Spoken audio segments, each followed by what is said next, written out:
వికసిత భారత్ లక్ష్యంగా దేశంలో రైల్వే నెట్వర్క్ ను ఆధునీకరిస్తోంది మోదీ సర్కార్. ఇందులో భాగంగా 1300కు పైగా రైల్వే స్టేషన్స్ ను అమృత్ భారత్ స్టేషన్స్ గా అభివృద్ధి చేస్తోంది.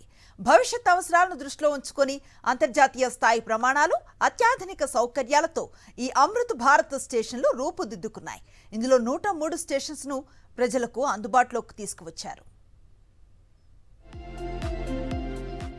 దేశవ్యాప్తంగా 18 రాష్ట్రాల్లోని 103 అమృత్ భారత్ రైల్వే స్టేషన్లను ప్రధాని నరేంద్ర మోదీ ప్రారంభించారు. రాజస్థాన్లోని బికనీర్ నుంచి వర్చువల్ గా ప్రారంభించి జాతికి అంకితమిచ్చారు. అమృత్ భారత్ స్టేషన్స్ పథకంలో భాగంగా ఈ స్టేషన్లను ఆధునికంగా పునరాభివృద్ధి చేసింది రైల్వే శాఖ. తెలంగాణలోని బేగంపేట, కరీంనగర్, వరంగల్, ఏపీలోని సూలూరుపేట రైల్వే స్టేషన్లు ఇందులో ఉన్నాయి.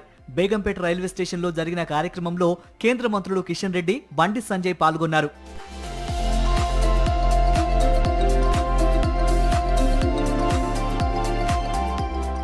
రాజస్థాన్ పర్యటనలో భాగంగా నాల్ ఎయిర్ బేస్ లో ల్యాండ్ అయిన మోదీ దేశ్నోక్ లోని కర్ణీమాతను దర్శించుకున్నారు.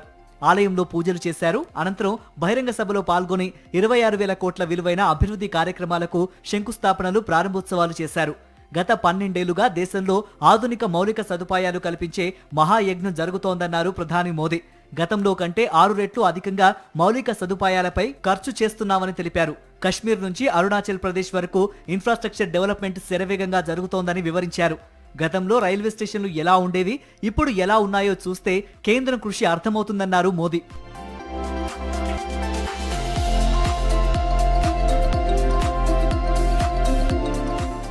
దేశంలోని రైల్వే స్టేషన్లను ఆధునిక సమగ్ర రవాణా కేంద్రాలుగా మార్చడంలో భాగంగా 1300కు పైగా స్టేషన్లను అమృత్ భారత్ స్టేషన్లుగా పునరాభివృద్ధి చేస్తోంది కేంద్ర ప్రభుత్వం.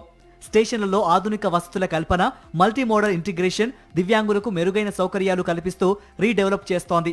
తెలంగాణలోనూ 40 రైల్వే స్టేషన్లలో దాదాపు 2,750 కోట్లతో పునరాభివృద్ధి కార్యక్రమాలు వేగంగా సాగుతున్నాయి. రాబోయే 30 నుంచి 40 ఏళ్ల వరకు ప్రయాణికుల అవసరాలను తీర్చేలా ఆయా రైల్వే స్టేషన్లు సిద్ధమవుతున్నాయి.